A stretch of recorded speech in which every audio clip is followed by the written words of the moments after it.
to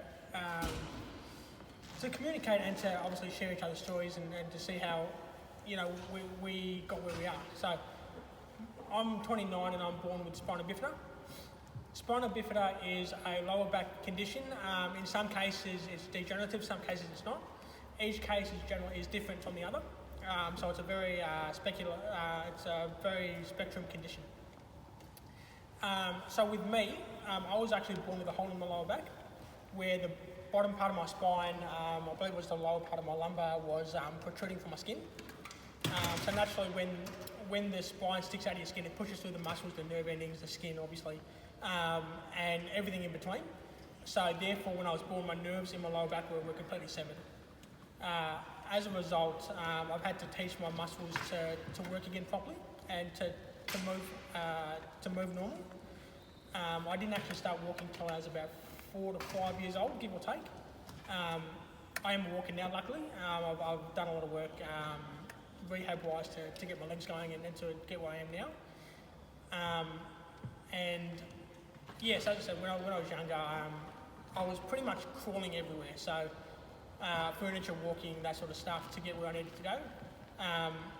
Luckily, I had my parents there, and I had a really good community and a really good support base around me to help me through life. I'm a personal trainer myself, and about 10 years ago when I was just out of high school, I actually got told that I was physically incapable of becoming a personal trainer. For those of you who know what the Certificate 3 and 4 is, I got told that I couldn't do Certificate 3, which is all theory work. So I actually got told that I was physically incapable of doing theory. I then 2 to 3 years later, I completed the course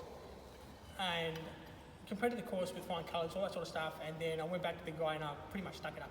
Put my qualifications down on his desk and said, see you later, stick it up here, basically.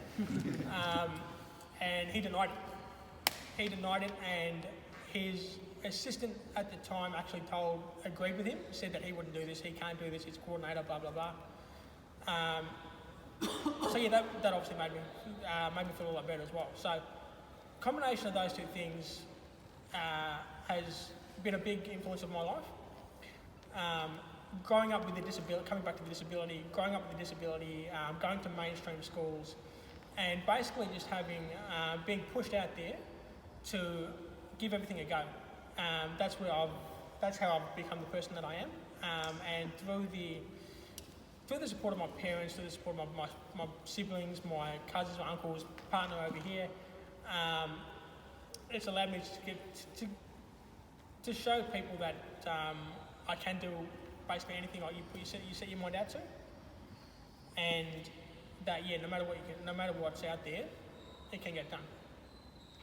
That's the basics of my story. Is any question for that? It's quite simple here, but. How many personal training clients do you have? I'm sitting on about 15 at the moment. Yeah. Both disabled and able-bodied people. So again, with my condition, I like to show able-bodied people what it's like to live with some sort of disability or restriction. So I'm all about getting people like you guys in chairs, give it a go, and give you that experience that you otherwise wouldn't have had. Yeah, awesome. How did you get into the whole wheelchair footy environment? So I grew up with a sporting family. Massive footy fans, split between Hawthorn and North Melbourne.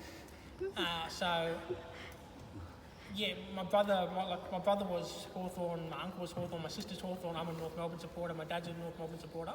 So naturally, just that banter. My brother played footy, my brother played hockey, cricket, my sister plays hockey now. So I always wanted to be one of the family. And growing up with a disability back in the early 90s, I thought that this wasn't possible. Back then the mainstream sport was wheelchair basketball. Tennis was there as well, but there wasn't many options out there. What my family was really good at was including me in everything. So, you do backyard footy, backyard cricket. Me, my uncle and my brother especially, would always go play backyard cricket, for example, and make certain rules up to allow me to participate. So, you know, if I was to touch the ball, then they'd be out or the ball's moving, that sort of thing, because I didn't have the fine motor skills at the time to actually catch a tennis ball or cricket ball. So little adjustments like that I'll credit my parents and my uncle and my brother for. And that's how I grew up loving sport in that way. I've played wheelchair basketball on and off for the last 20 years, give or take. And in terms of footy, I heard about the sport early last year and came into the game. I watched one of the games, I think it was round 2 game. And naturally, being a footy fan, I just had to get a part of it. So I came into the mid-season draft last season, and lucky enough, Peter over here drafted me to Hawthorn. So yeah, always been a massive fan of sport. Troy, with your family being so supportive, I imagine you would have gone through plenty of times like the people telling you couldn't do the certificates where they excluded you from things. How much have you been driven by that as opposed to educating people about your story?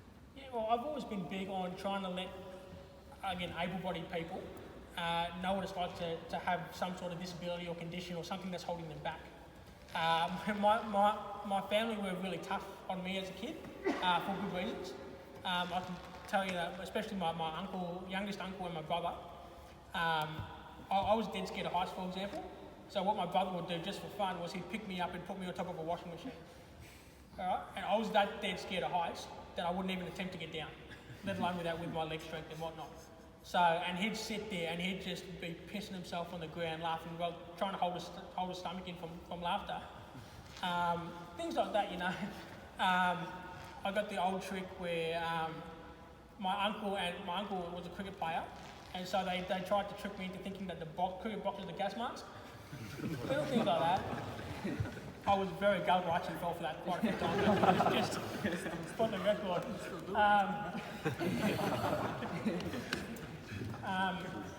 Yeah, just things like that. They purposely hounded me. They purposely, not made fun of me, but they purposely challenged me. With the mindset of, well, if you can't take this from your brother or your uncle, your sister, your dad, whatever, how the hell are you going to take this from someone who's a complete stranger or bullies in the schoolyard, or anybody else for that matter? If you can't take it from your loved ones, then how are you going to take it from anybody else? So it was a tough upbringing in that sense, but it's definitely pushed me to where I am now to be able to overcome what I've overcome in the last 20 odd years.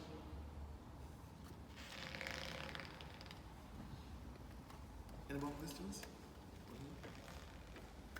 All right, thank you.